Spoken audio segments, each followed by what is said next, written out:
Oh my, it's always something. Just about to go live, and there it goes. Anyway, guys, what's going on? I'm Errol with Sports Geek. Winter Meetings Eve is upon us, and I'm super excited, super excited. Hope you guys are too. So much we're going to discuss tonight. We're going to talk about Soto's decision that's looming, coming soon. Could be tomorrow, could be Monday. John Heyman standing his ground. Done with WFAN. We'll talk about that. Yankees plan B if they fail. It's signing Juan Soto. And we'll talk about a few players that have been taken off the board that have signed with teams. And honestly, that's kind of ticking me off. It's ticking me off because even if the Yankees are trying to get Juan Soto, they could be signing some players right now. I don't understand why they're not signing some players. I mean, does anybody know? The Mets have signed players. That looks good in the eyes of Juan Soto, right? He wanted to know, hey, if you sign me, what else are you going to do? Boston has signed Aroldis Chapman. Baltimore just signed Tyler O'Neill. I mean, I can go on and on. Willie Adames just signed with the Giants. It's crazy that the Giants are in on Soto, but still. Anyway, so Winter Meetings Eve. So, yeah, I mean, I don't know where to go with this, but let's try this. Twas the night before Winter's Meetings Eve when all through the hotel, agents are making phone calls because all is going to hell. Yankee fans are hoping and waiting in despair in hopes that St. Soto soon would be there. Fans and reporters are all snug in their beds while visions of Juan Soto and pinstripes danced in their heads. It's great. I'm not going to get into. I was going to go on and on and on. Yeah, I'm messing with you. Anyway, we're just having some fun here on Sports Geek tonight. We're just having some fun. All in good fun. I kid. All right, guys. So listen, winter meetings, I guess they fly out tomorrow night. It starts tomorrow, I guess. They fly out tomorrow night, but the main gala, I guess, begins Monday. But still, there was a rumor or a report that Juan Soto has an offer of $730 million by the Mets. Could this be a ploy to jack up the possible bid? Raise the bid against the Yankees and other teams, the Red Sox. We don't know if that's true or not, right? It could be true, could be false. A lot of people are saying it's true. Looked at it many times. Could be true. Steve Cohen said that he would offer the highest contract to Juan Soto. Do I think the Mets are ready to win? I don't. I mean, they made it pretty far in the NLCS, but I think they still have a lot of things to do right now. The Yankees do need Juan Soto. They do need Juan Soto. The Yankees they're a much better team with Juan Soto in the lineup. And that's, if they add him, they can complement him by adding other pieces. So with that, his decision should be coming soon. According to reports, he's supposed to be meeting with some teams this weekend. So possibly tonight, possibly tomorrow, and hopefully have his decision by tomorrow evening. And I'm sure it'll be announced on Monday. I don't think this is going to go past the winter meetings. If anything, it's going to be announced at the winter meetings. I've got that feeling where I feel it's going to happen at the winter meetings. Am I still confident that the Yankees are going to get him? I am. I also feel it also depends if Juan Soto wants to be a Yankee. What do I mean by that? So the agent works for the player. So if a player says, hey, this is where I want to be, don't fuck this up. That means that, okay, get me the best deals possible, but don't scare them away, right? So if Soto says, hey, listen, the Yankees are at 705, the Mets are at 730. Could you ask the Yankees, can they come to 715 and I'm theirs? Just call them up. Don't go back and forth with the Mets. Just say, hey, can you do 715? I'm yours. Okay. And the reality is, if you do the math, right? Let me do the math real quick. Oops, that's clock. So let's go 715 divided by 14 years. That's $51 million. Okay. Even if you do, I think 14 is a good number. I'm hoping nobody's giving him 15. That's just crazy to me. If the Mets are at 730 right now, divided by 15, because that's what it's supposed to be, $48.66 million. a year. Okay. I said the Yankees go 715 divided by 14 years, $51 million a year. And, you're the highest paid AAV. And I'd ask for deferrals. I'd say, hey, Scott, can we bring this down to, or you can go 730 divided by 14. That's 52. You can give him $52 million, right? You can match the Mets and say, Scott, give me some deferrals. Let me defer $5 million a year over the 14 years, right? 5 million times 14. That's 70 million. That way if you take the 52 minus 5, you're at 47. So he's still the highest paid player AAV wise at $47 million a year, but that also helps with the luxury tax. So that's what the deferral does. So I would ask them for a $70 million deferral and guarantee it. Even if he opts out and doesn't come back, he still gets the $70 million. It's his after he's done playing baseball, and it helps with AAV. So I'm excited to see what happens. We've been waiting for this. I kind of want this to be over. I'm tired of reporting on it. I'm sure you're sick of hearing. I'm sure every fan out there that's a fan of Juan Soto, whether you're a Yankee, you're a Met fan, you're a Dodger fan, Boston Red Sox, Toronto Blue Jays, I can go on and on. I think we just want to see the guy sign and move through the process. I'm hoping come the CBA that expires in 2 years, MLB has to do something about this. I'm sick of it. Like, honestly, once the World Series is over, and I think teams have 1 week to negotiate with their prospective free agents that are going to hit the market. After that, they should make a rule where, like, all deals that include signing free agents have to be done like a week or two after the winter meetings. So if the winter meetings are done, like say middle of December, whenever they come, a week or two of that, the deals have to be done. And then now you can actually do trades. Trades begin. So trades can start right after that week, and those run until end of January. And then it closes. The trades close. Once spring training starts, the first game of spring training, trades reopen, and maybe they'll end of April.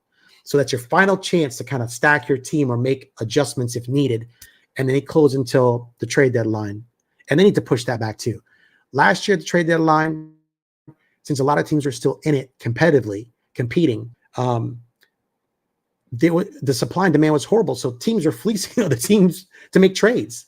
So if they move that back a couple weeks, or I don't know, 30 days or whatever, to make sure teams are out of it, so there could be a more abundant player pool to choose from, do that. And then they reopen trades again, and maybe that runs until the end of August or something like that. Whatever. I don't know. They'll figure it out. But they need to really adjust and work on this luxury tax nonsense. It is ridiculous. Anyway, so I'm curious to see what happens between now and Sunday. I think we'll hear something Sunday. I really do. That he signed with somebody. I'm hoping it's the Yankees. Like I said, I still feel confident. I can't see how, if he's at even 675 or 700, not give this man match. Okay, Juan, if we match the Mets offer, are we good? Is that what you want? Can you say it with me right now? If you want to be a Yankee, if this is what you want, I'll match the Mets at 730 over 14. You good? Let's get this signed. And that's the conversation they got to have with Scott Boras. Not going back again to the Mets, and you're at 730, bro. You're the highest paid player. He doesn't even pitch. So anyway, more in the news. Jon Heyman is standing his ground against WFAN. I guess Keith McPherson had interviewed him, and I guess he brought up the fact that he was supposedly on the take because I guess people have given Jon Heyman the label that he's Scott Boras' mouthpiece for leaking things. Jon Heyman admitted that he is friends with Scott Boras, but he gets information just like everybody else, and tries to be accurate with it as possible. So when Keith was like, well, are you on the take? Do you get a percentage? I guess Keith was joking around with him, but Jon didn't take it as a joke. And he got literally upset. So that was interesting. I didn't hear the whole interview, so I can't really comment too much about it. Keith said that he was joking with them. Jon didn't take it as a joke. So I guess he's done with WFAN, but man, Jon, if I hear you. I hear you. That's rough. I feel it was a miscommunication on both parties, so we'll see. What are the Yankees' plan B if they don't sign Soto?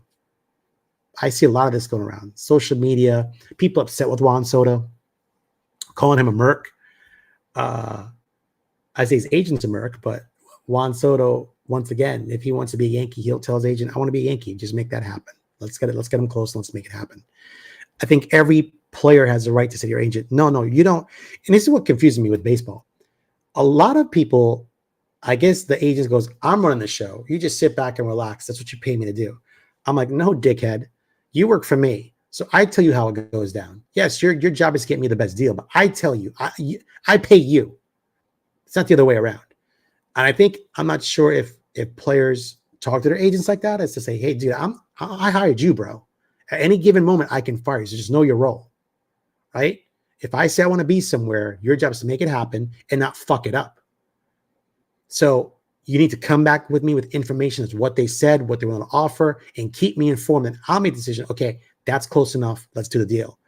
So because I see where, look at Aaron Judge's situation, right? We almost lost him to free agency. Once again, if you go back and listen to Brian Cashman discuss how that negotiation worked on the Sal and BT show, they were asking him, do you know about these things? Like, were you in negotiation? Brian's like, no. We sent an offer and we never heard back from them. So at that point, like, is Aaron Judge's agent not communicating with the Yankees? I find it's very hard to believe, but why would Brian Cashman lie? Right? It's like you put your bid in and then we don't hear it. Then we hear that he's signing with the Giants or whatever, or San Francisco, whatever the hell he's doing, going with, or the Padres. Forget. And that was false. But like, at one point, does Aaron just say, hey, bro, are you keeping me in line with what they're offering? And then can you go back and get them to go to here? Thank God for Aaron Judge's wife to say, hey, man, just call up Hal. If Brian's fucking this up and doesn't want to raise his bid or whatever is going on, call Hal. And Hal's like, what's it take? Want to be a Yankee? Yeah, how much? Judge like, match the offer from San Francisco. Done. Anything else? Captain title. Got it. Peace. I'm on vacation. It's weird. So I applaud Hal for handling this negotiation tactic, because I'm not sure why that negotiation was so complicated. And Brian Cashman swears that he didn't hear back from them. They put the bid in and they don't know anything. Like, I guess Brian Cashman wouldn't pick up the phone and call Aaron Judge's agent. Like, I don't understand how this works. Like, guys, please realize, I think MLB is a very close-knit community, to where we don't know the inner workings of what goes on behind the scenes of stuff like it. They keep things very hush hush. Like I said, GMs can't say that they're not interested in this player. If an agent says, oh, they're talking, Yankees have interest in Christian Walker, Brian Cashman can't go, no, I'm not. Where the hell you get that from? Like, there's so many rules and so many things that we don't really know about that it's frustrating. So I find that story very hard to believe, but I'm glad Hal's at the helm.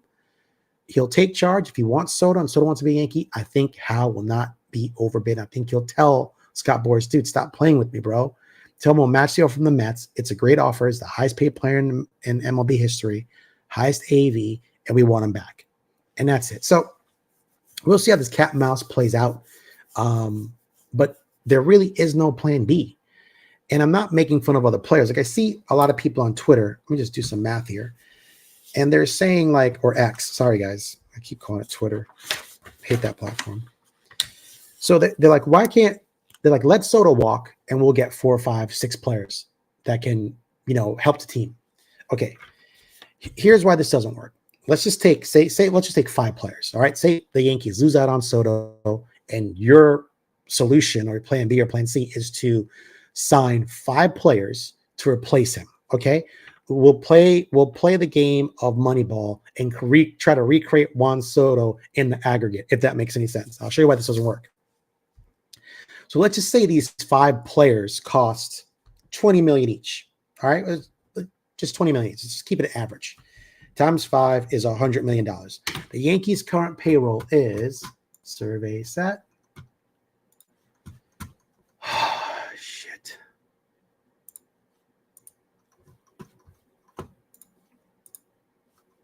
There we go. The Yankees' current payroll is $229 million. Okay. $229 million plus 100 million, 320. So you get 5 players to replace Juan Soto, or hopefully you do, and you're at 329. 329. So now you're over luxury tax, right? What quality of players are you getting? Hold on. Excuse me. Sorry about that. What quality of players are you getting for $20 million? Not that I'm knocking players that make $20 million. It's a lot of money, but what type of player are you getting? No knock on Marcus Stroman, but take this just for example in numbers. Marcus Stroman makes $18 million. Just add $2 more million to Marcus Stroman. So are you getting 4 Marcus Stromans, 5 Marcus Stromans? What are you getting? Not that Marcus Stroman is a bad player. I repeat, I like Marcus Stroman. Love his swag. Just using his salary as an example. Is that the caliber player you want? Once again, not picking on Marcus Stroman, just saying. So do we get 3 or 4 pitchers with a 4 ERA and then some batters, or 2 pitchers with a 4 ERA and a couple of hitters? What are you getting for that? It doesn't work, right? Juan Soto's salary will be $50 million a year, maybe 52, somewhere around there. And then even with the Yankees at 229, so let's do 229 plus 50. They're 279, okay? They still have, yikes, they still have $21 million to play with, okay? What can you get for $21 million? You can try and get Christian Walker, right? I like Christian Walker. He's a versatile player, meaning that he's a balanced hitter. He hits righties and lefties. He's good. Great defensively, has some pop, right? It would add to that lineup, right? So you can try and maybe get him for that. Now you're at $300 million, okay? You still need to patch a couple holes. Or do you leave Jazz at third base, right? And then do Caleb Durbin at second base, right? Right? Or could you trade for Cody Bellinger, right? Now you have a first baseman that can play outfield as well. So God forbid one of our outfielders, say Dominguez, gets injured, or not put that out in the open, or somebody gets injured, you have another outfielder that can play center, left, or right.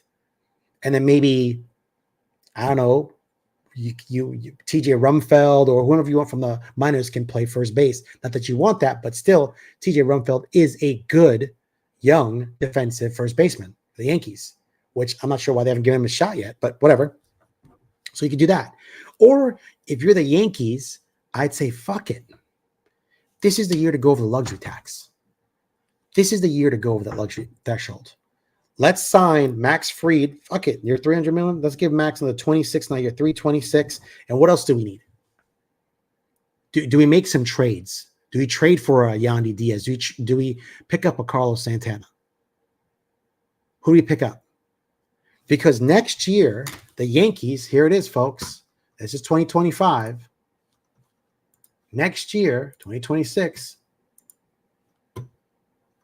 that's the Yankees' adjusted payroll. Look at the tax base. They can go out and get Vlad next year if they want a first baseman, right? Maybe they do a stopgap. Maybe Carlos Santana or Yandy Diaz is the option right now. And then you trade for or you sign a Vladimir Guerrero for first base. And man, that team is stacked. Stacked, bro. Stacked. And you still have space to do other things. There's a lot of money coming up. Giancarlo Stanton is only making $19 million next year because the Rays is kicking in money. Sorry, for 2026. Everything goes down. So, I'm still saying trade DJ LeMahieu. Get that salary off the books if you can. Eat half of his contract to get $7 million back. Trade Nestor Cortez if you get Max Fried. You can get some money back this year. There's ways to work this. There's multiple ways to work this.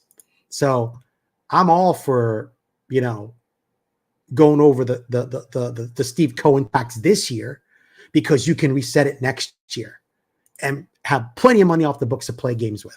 And you have more youth coming out of your farm system. A ton of youth coming from your farm system. A lot of guys should be ready. So you can supplement things, even in the bullpen.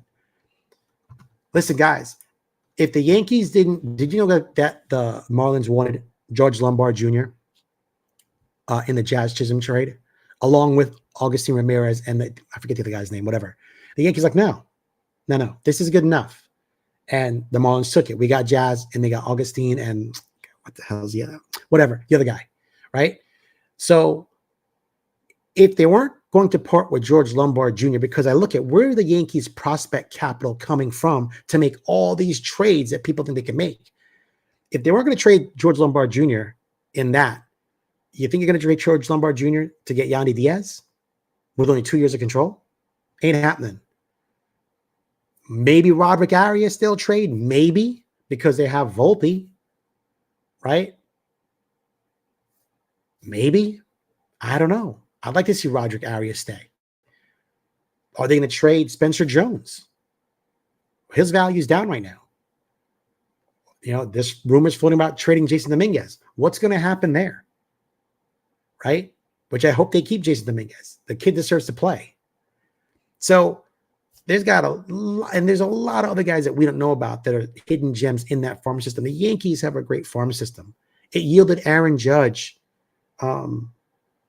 Gary Sanchez when he was with us, Luis Severino when he was with us, Anthony Volpe, Austin Wells. What are people talking about? They've got guys and they're playing on the team. They're playing on the team. Hell, the Yankees traded. Let me see here. I'm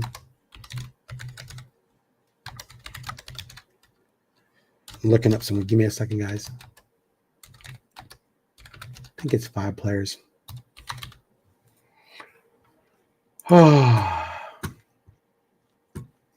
King, Drew Thorpe. Yeah, they traded 5 players. Brito, Vasquez. Yeah, they traded 5 players for Juan Soto. King, Drew Thorpe, Brito, Randy Vasquez, and Kyle Higashioka. In return, they received Juan Soto and Trent Grisham. 5 players. So right now, I think the Yankees want to hold on to some of that prospect cap. I think they'll let the right trades happen. Like, for example, I'm all for getting Brendan Donovan, but if you get Brendan Donovan, then does Caleb Durbin become your backup, your utility guy, right? So maybe it's Clark Schmidt and maybe a prospect for Brendan Donovan. So now he plays second, keep Jazz at third, and Brendan Donovan also plays the outfield. Yet you still trade for Bellinger or you pick up Santana for a year, right? You do something, or you trade for Yandy Diaz. Once again, I think the Rays are going to want at least 2 or 3 prospects for Yandy Diaz. So who are they going to give away? So you don't want to deplete the farm, but I guess if it's a win now mode, fuck it, win now and deal with the consequences later. So a lot of different things that can happen, with the Yankees, with plan B. But plan A is to sign Juan Soto and then surround him with some good players. But I wish they would sign like Max Fried or somebody right now just to get him locked up, or Christian Walker. Just get him locked up.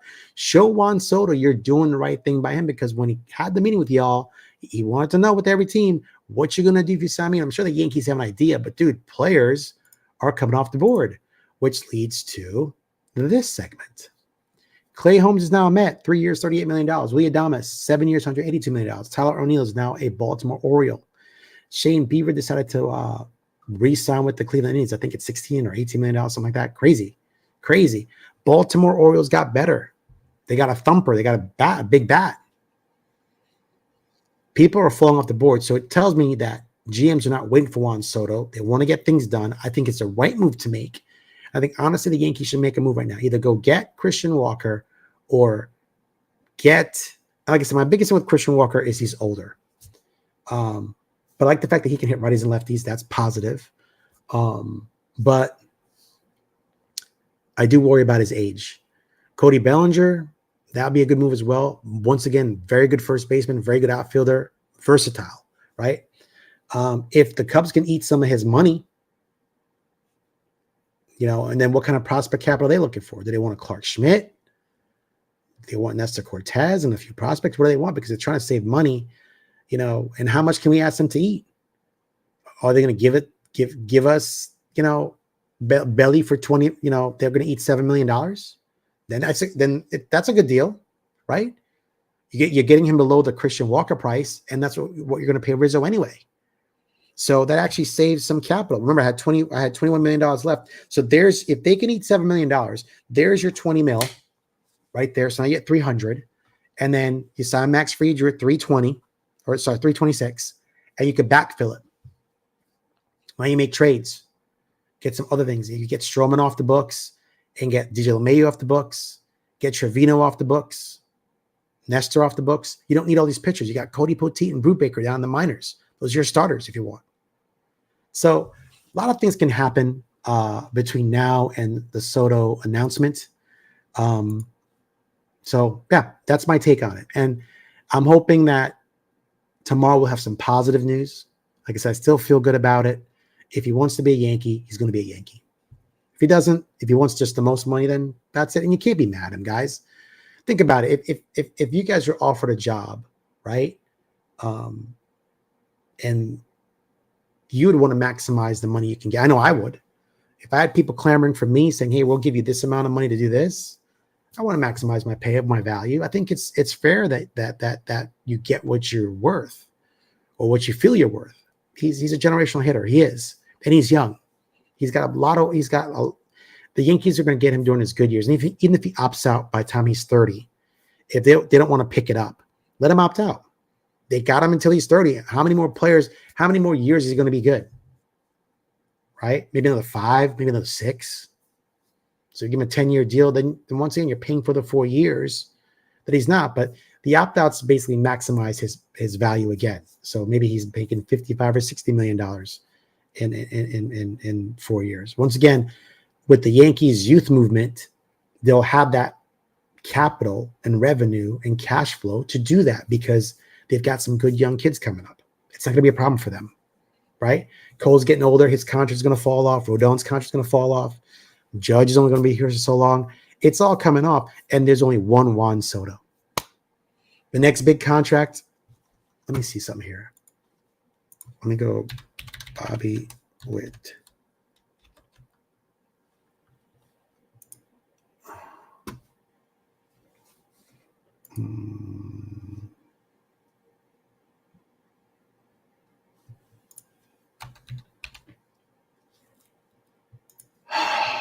So Bobby Witt signed an 11-year, $288 million contract. Yeah, so he's locked up for 11 years. There is Bobby Witt, I would say, is the only other MLB player I think would have a big contract after Juan Soto, but he's already locked up. I mean, who else? I mean, there's always young players that can break out, right? That we haven't heard of, but who else is going to be like a Juan Soto-esque type of player? Anyway, guys, call to action: like, subscribe, comment, and share. Really cool, and we're interactive. So if I'm ever on doing a live stream, you guys want to talk in the chat, I can see that you're talking. Just give me some time to get to it, and then I can answer your questions. So we're always live. Love to hear from you guys. Once again, like, subscribe, share, and comment. Really appreciate that, guys.